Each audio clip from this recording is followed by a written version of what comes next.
Firman-Mu Tuhan, berita bagi kakiku, sabda yang hidup, terang bagi jalanku.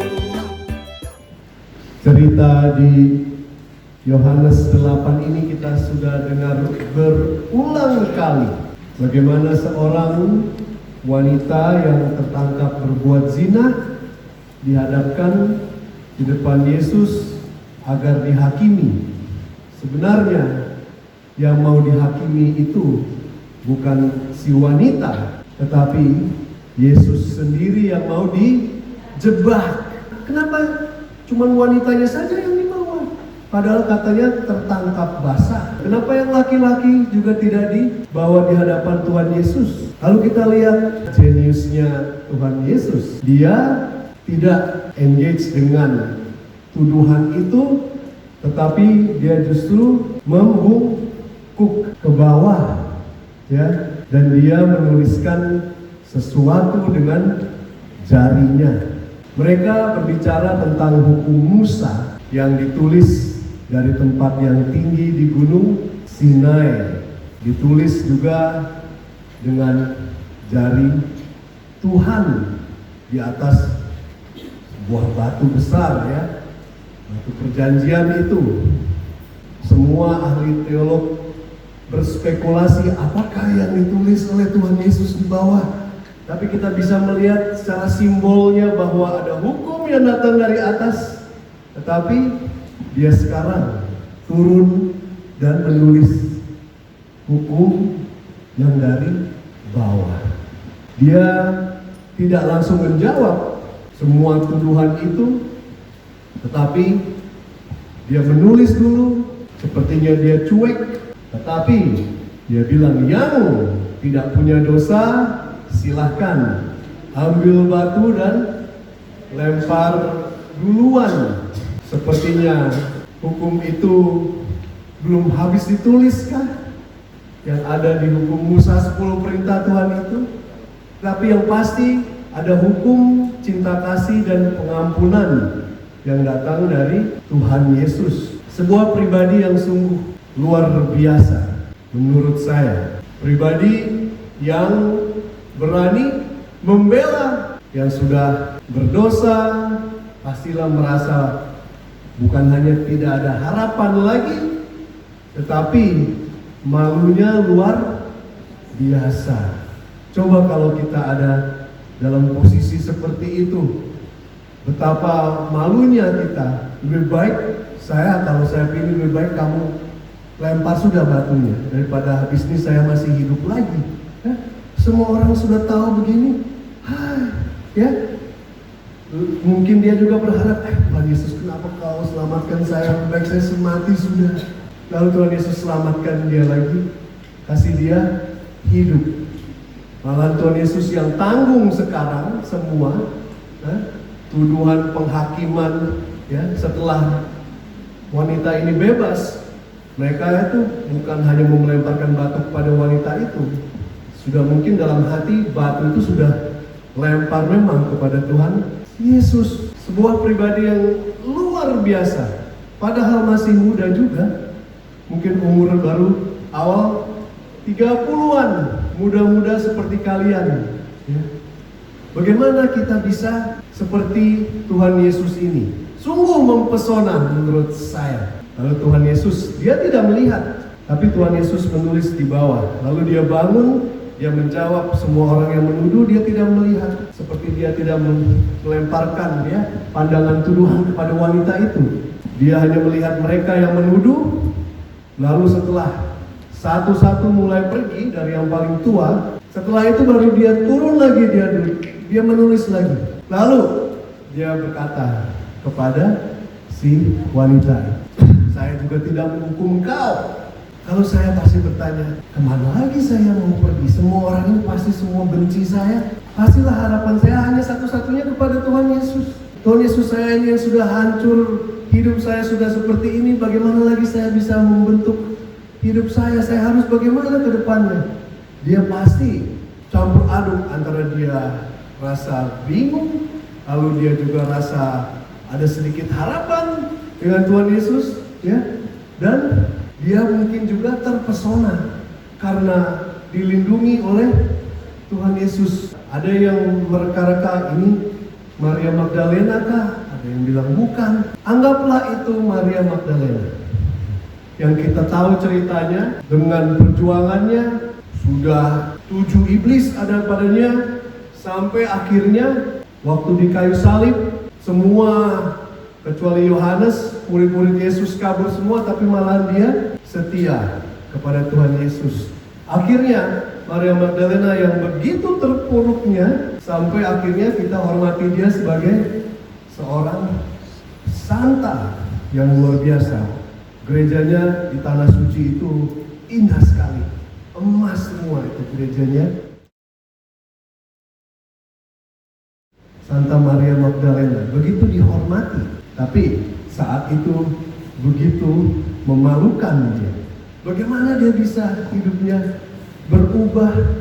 Ya, pastilah dia melihat Tuhan Yesus yang dia harapkan, yang tidak mungkin bisa dia ubah sendiri. Tetapi perlahan-lahan dia bisa sampai kepada kekudusan yang kita rayakan dia menjadi seorang yang kudus. Kita dengar di bacaan kedua, ya bagaimana Paulus mengatakan, saya berlari untuk meraih hadiah itu. Bukan artinya saya sudah sempurna, tetapi saya mengejar itu. Saya mengejar, di mana dikatakan, coba kita baca sini, yang kuhendaki ialah mengenai dia dan kuasa kebangkitan dan bersatu dalam kematiannya, di mana aku menjadi serupa dengan dia. Bukan hanya serupa dengan dia dalam kemuliaannya, tapi serupa dengan dia dalam kematiannya, supaya akhirnya aku pun beroleh kebangkitan dari antara orang mati. Kita mencoba sedikit-sedikit untuk menjadi lebih serupa dengan Tuhan Yesus dalam kematiannya, supaya kita juga bisa menikmati kebangkitannya. Tidak tahu bagaimana kalian melewati masa puasa ini. Kalau saya sungguh sulit kayaknya. Ada ya dorongan dari diri yang tidak mau mati raga. Siapa di sini yang merasakan sulit untuk berpuasa dan berpantang? Hanya saya saja kan? Oh, suster-suster juga bergabung dengan saya. Kita senasib ya. Tetapi kita tidak boleh menyerah. Seperti juga si wanita itu, ya, atau Maria Magdalena tidak menyerah. Ya, yang begitu terpuruknya akhirnya bisa juga menggapai cita-citanya menjadi serupa dengan Tuhan Yesus dalam kekudusannya. Ada sebuah lagu yang tercipta kemarin dulu. Judulnya, kalau 2 minggu lalu lagunya judulnya Sedap, seperti mie sedap. Sekarang Indah seperti Yesus. Saya mau ajak kita nyanyi karena lagunya sebenarnya gampang. Kirim di WA saja ya. Nah, Justin di mana Justin? Ngumpat. Punya tidak WA teman-teman adik-adik di sini semua? Kirim bisa langsung itu. Lagunya soalnya gampang. Kita coba refrainnya dulu yang gampang ya. Kita bayangkan si wanita ini atau kita saja yang menyanyikan ini. Mengenalmu lebih dekat lagi, kau pribadi yang ku rindu. Pesonamu mengikat hatiku, ku mau sepertimu Yesus.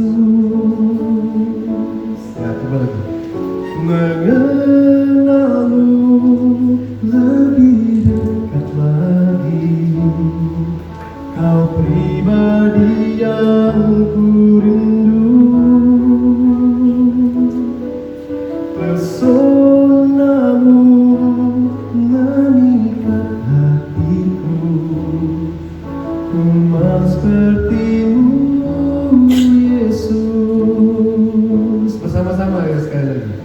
Mengenalmu lebih dekat lagi, kau pribadi yang ku rindu. Pesonamu memikat hatiku, ku mau sepertimu Yesus. Nah sekarang baitnya ya. Jamahlah jiwaku, lembutkan hatiku, ubahlah hidupku sesuai gambaranmu. Ku serahkan hidupku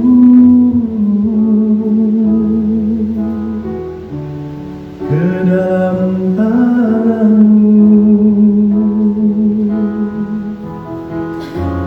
sempurnakan selalu agar indah di matamu,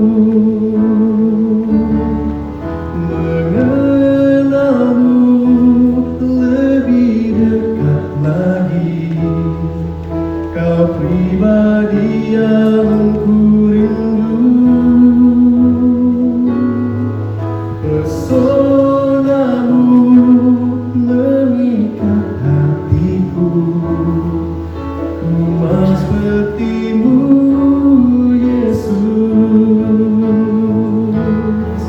mengenalmu lebih dekat lagi, kau pribadi yang ku rindu.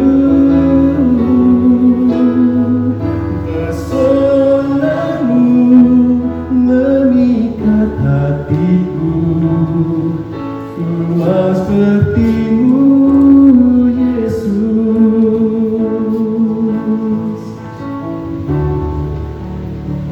Kita nyanyi dari depan ya sekali ya. Ada tidak teksnya di situ? Dapat tidak? Dapat? Dapat. Kita katakan, Tuhan jamah aku. Aku tahu aku juga berdosa, tidak lebih suci daripada wanita yang tertangkap basah. Dia sial, dia tertangkap basah. Saya tidak tertangkap basah, tapi Engkau tahu Tuhan bahwa hatiku juga penuh dosa. Yang berdosa dalam hati itu artinya sudah juga berzina. Tapi Engkau tidak menghukum, Engkau justru menjamah aku, menjamah jiwaku Tuhan. Tuhan, lembutkan hatiku, ubahlah diriku sesuai dengan gambaran-Mu, menjadi serupa seperti Engkau Tuhan. Kami mau menyerahkan hidup kami ke dalam tangan-Mu, supaya disempurnakan selalu agar indah di mata-Mu.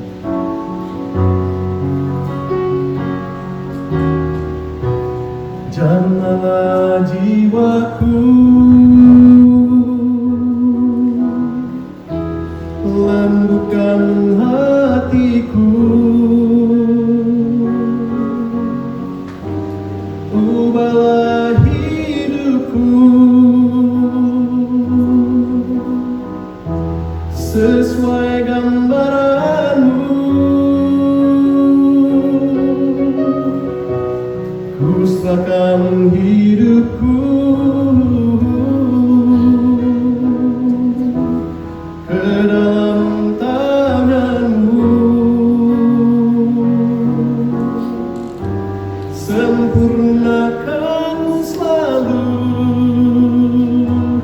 agar indah di mata-Mu, mengenalmu lebih dekat lagi, Kau pribadi yang ku rindu.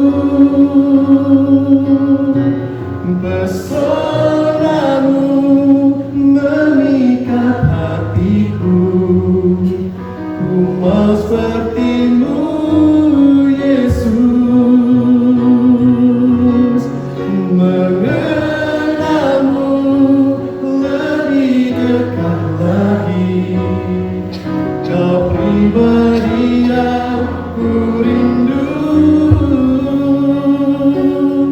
pesonamu memikat hatiku. Ku mau sepertimu, Yesus. Pesonamu memikat hatiku. Ku mau sepertimu, Yesus.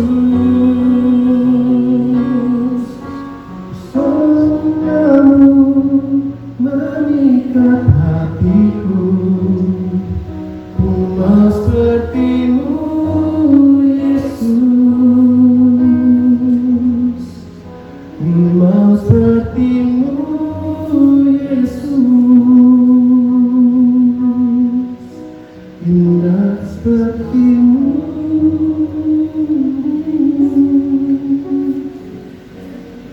Yesus.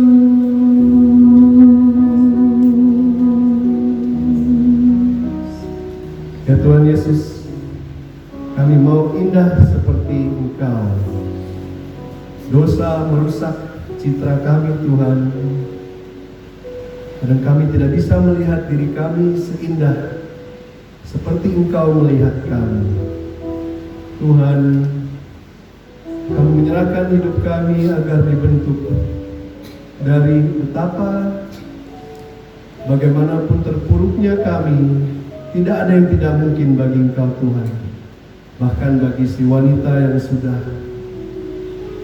dihimpit rasa malu dan juga hidup moral yang berantakan, tetapi dengan Engkau, Tuhan, dengan pembelaanmu, dengan pesonamu, dia bisa bangkit lagi.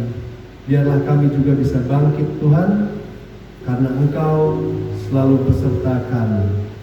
Engkau yang berdiri di samping kami, bahkan membungkuk untuk mengangkat kami, sehingga kami pun bisa semakin lagi menjadi serupa seperti Engkau, indah di mata-Mu. Amin. Bapa dan